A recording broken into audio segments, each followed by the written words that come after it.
اعوذ باللہ من الشیطان الرجیم بسم اللہ الرحمن الرحیم لم يكن الذين كفروا من أهل الكتاب والمشركين منفكين حتى تأتيهم البينة.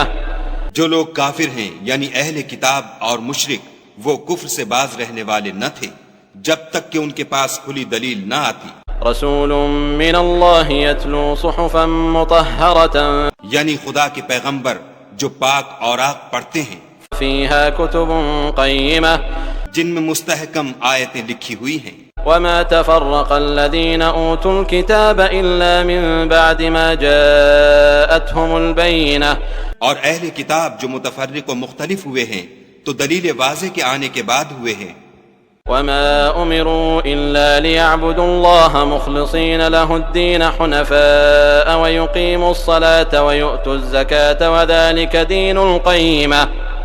اور ان کو حکم تو یہی ہوا تھا کہ اخلاص عمل کے ساتھ خدا کی عبادت کریں اور ایک سو ہو کر اور نماز پڑھیں اور زکوٰۃ دیں اور یہی سچا دین ہے. ان الذين كفروا من اهل الكتاب والمشركين في نار جهنم خالدين فيها اولئك هم شر البرية. جو لوگ کافر ہیں یعنی اہل کتاب اور مشرک وہ دوزخ کی آگ میں پڑیں گے اور ہمیشہ اس میں رہیں گے. یہ لوگ سب مخلوق سے بدتر ہیں. ان الذين آمنوا وعملوا الصالحات اولئك هم خير البرية.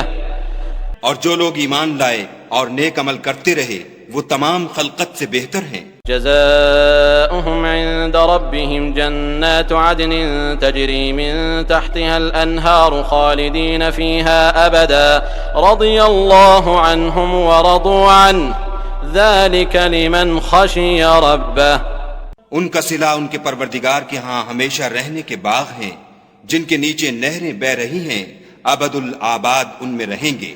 خدا ان سے خوش اور وہ اس سے خوش. یہ صلہ اس کے لیے ہے جو اپنے پروردگار سے ڈرتا ہے.